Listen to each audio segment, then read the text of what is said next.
Moving on to see some of these scientific studies.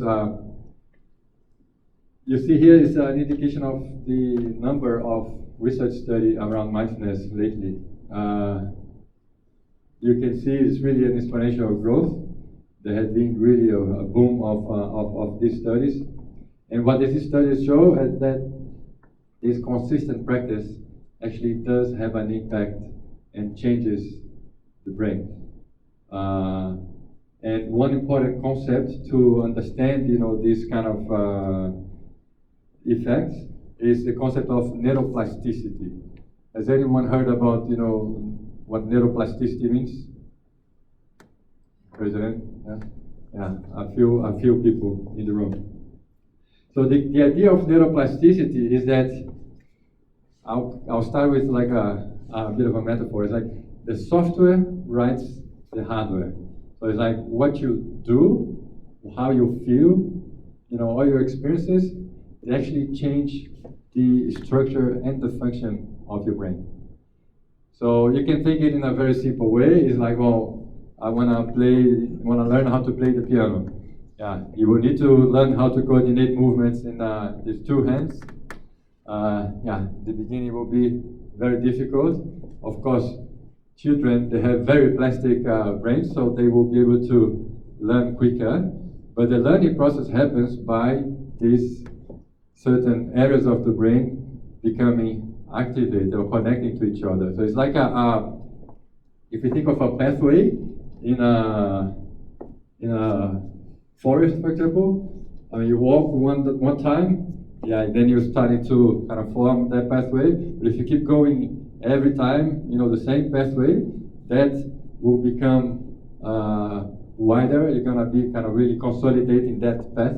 So it's like the more the information will flow in your brain in that certain neural pathway, the more it will consolidate those connections, and that's what really is gonna have an impact. And that is actually, that can happen for the positive or for the negative as well. So I mean, if you, for example, develop over time really bad habits, or if you only get stressed, I mean, you're gonna get better at becoming stressed, and anything that happens, you're gonna be stressed. So I think the invitation is here to become more intentional about, okay, what are the types of changes that you would like to influence and intentionally develop in terms of changing the brain. And the more you can be deliberate about directing your attention really to what you're aiming for to train and develop, that's how you're going to really be able to change the structure and the function of the brain to that capacity.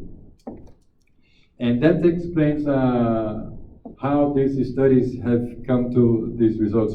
So this study is the one that Dan Harris was referring to in the video.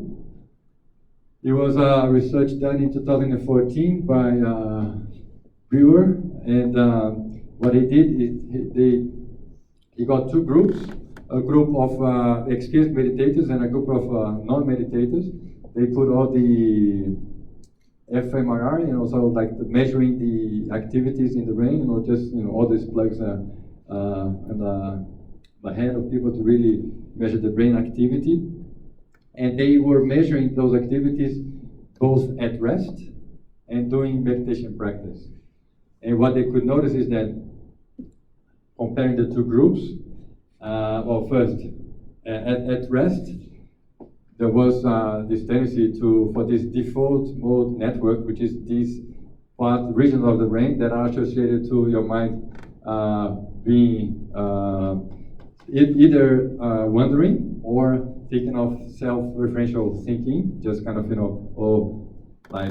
and they could measure this by putting people in these brain scans, and when you're there, like with those machines kind of running, you're kind of thinking, what I'm doing, this is uncomfortable, I don't feel good here, or whatever. So they really can measure what kind of activities or areas of the brain are activated by that. And they could clearly see a big difference between the two groups of these meditators and the non-meditators group.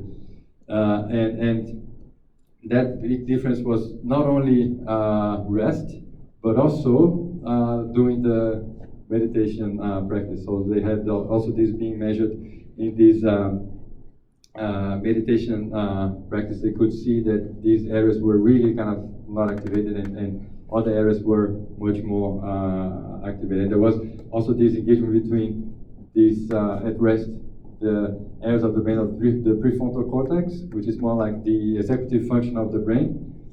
There was a better connection also between this default network and the other areas of the brain. So that shows that this greater connectivity suggests that you can actually have a better management of your attention. So more intentionally, you can actually give the direction to what you want to pay attention to. So they could see clearly this difference between these two groups. Another study which was done is this about pain, the reaction to pain. They again had these two groups, one with novice meditators and the other one with experienced meditators. And they put these people subject to a test, which was a hot touch in the forearm. So they would put a hot touch to the forearm, and they could measure the reaction of the, compare these two groups. And what they could see is that, of course, doing the hot touch itself, the area of the brain associated to pain was activated, of course, in both groups, because, even the meditators would, of course, feel the pain, and that was clearly activated for both. You can see that. But there was a big difference in terms of the expectation, so the time before and after the hot touch itself. They could see that meditators were really not active in terms of the area of the brain of the associated to pain. But for the non-meditators, there was this anticipation of the stress. So even before the hot touch was there, it was like already this feeling, and then that same area of the brain associated to pain was activated much stronger.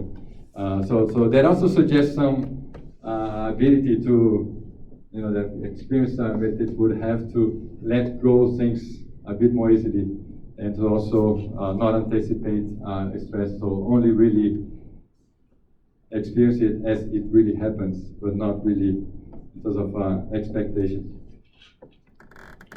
And these other studies, there was this, many studies were done, and there was a review of these multiple studies, and this review suggests these three areas of benefits that meditation practice would be associated to more attentional control, so really the ability to sustain focus. Also to emotional regulations, which has to do about this less reactivity and more this ability to pause and choose how to respond.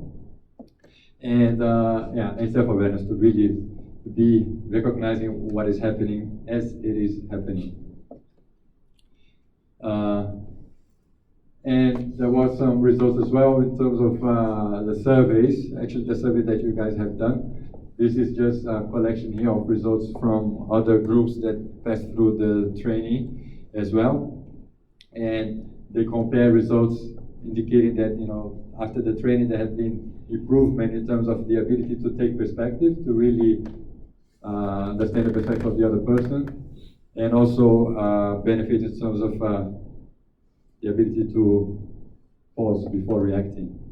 So that just illustrates other types of benefits. But I think it's good to also highlight that all these neuroscientific studies, they're all starting to become more developed now. So I think it's early stages to really be having all these conclusions. So